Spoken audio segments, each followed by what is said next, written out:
Alright, good afternoon. Today I'm going to review another graphic novel I forgot that I had, but it's a really good one, so I decided to review it. Ultimate Spider-Man from the Ultimate Collection of Volume 1. You can see it. I think other than the Guardian Devil, I think this is probably my favorite trade that I have in my little collection. Ultimate Spider-Man is, for those that haven't read it, and for those that have read it, I'm going to probably just say it anyway because I like talking about it because it's so awesome. I'll admit I was resistant to the Ultimate Spider-Man universe for a long time because I was something of a purist.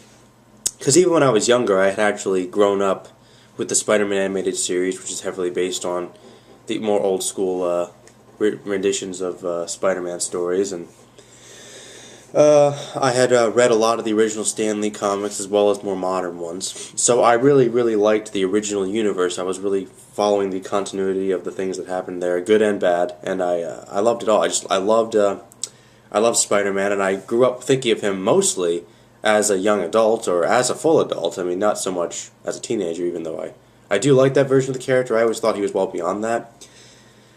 And while I was not really against the idea of Spider-Man kind of being revamped for younger generations, just to kind of make him fit in with more modern stories that he surrounds himself with in real life, I was kind of resistant to it, I guess, because I was just so used to the original universe. But I finally checked it out due to recommendations of a friend, and I haven't gotten too much into the Ultimate Universe, but Ultimate Spider-Man is pretty awesome.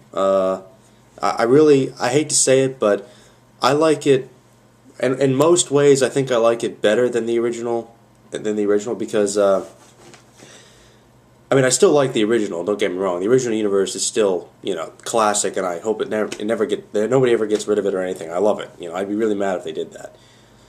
But Ultimate Spider-Man is cool, or at least it was up to a point, because they connected everyone. It was kind of like one of those things you can't really appreciate the new take on something unless you enjoy the original.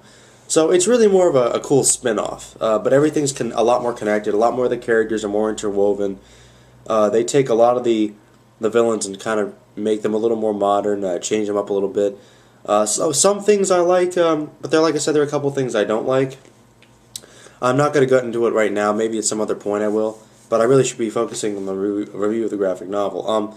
In the first collection, it's basically the story of Spider-Man's origin, and then the second story is basically his first encounter with the Kingpin.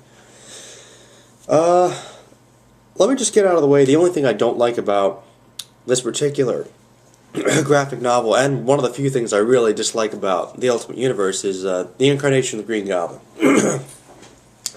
While I really do think their version of Norman Osborn is excellent, he's really evil, and I like how they tied him in to Spider-Man's origin, and they kind of connected everything to the whole Oz formula, which is actually part of one of the other connecting factors, the Super Soldier Serum. But anyway, I like Norman Osborn in this. I think he has no redeeming qualities whatsoever. He's just flat out an evil guy that goes completely insane. But in this one, he becomes sort of a weird.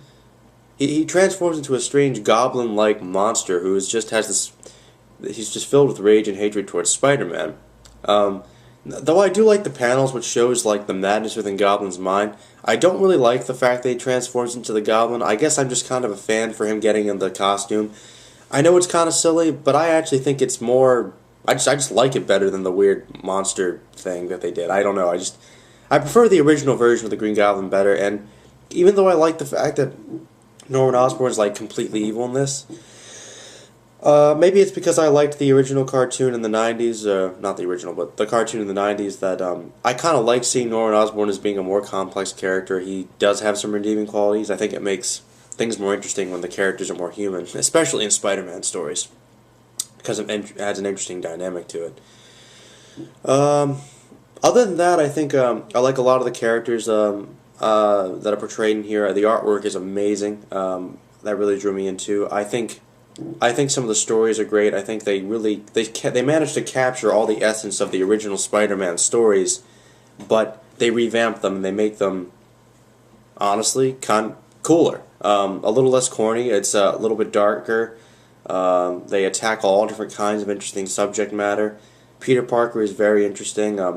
I think it's kind of good, actually, that they do revamp these early stories because, in a way, I think that as much as I like the Stan Lee originals and they really did set the groundwork for who Spider-Man was, I think that really it did leave a good opportunity to do something like the Ultimate Universe where you could take those original stories and look at young Peter Parker in a more modern setting and explore his character a lot more when he was younger.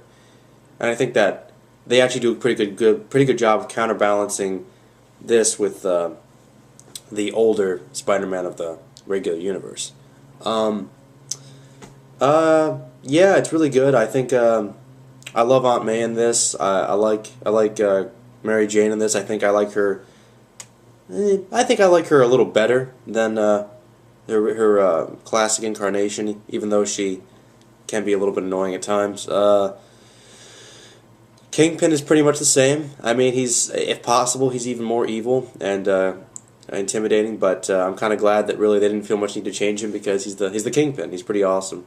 And I like how everyone kind of knows who Spider-Man is, and it is kind of more realistic in that sense. Like, it's hard to really conceal a secret identity. And he gets his ass kicked a couple times. He really has to learn how to be a superhero. But great character, great stories. I think all the way up until about issue 20 or something, I really loved the Ultimate Spider-Man, the stuff that I've read. Though the later stuff that's come out more recently, I don't really like quite as much. I don't like the art style, and I don't really seem to like the writing too much either. They kind of split the original team off that did it. I believe it was Brian Michael Bendis and Mark Bagley. The amazing team. Yeah. That's pretty much all I have to say about Ultimate Spider-Man Volume 1. It's a great way to kick off the collection if you want to get into Ultimate Spider-Man. If you haven't already, I strongly recommend it. Yeah, it's a great graphic novel, and it's a pretty good series for the most part. If you love Spider-Man, and even if you like the originals, I say, hey, check it out. You'll like this just as much, if not more. Yeah, thank you very much, and see you.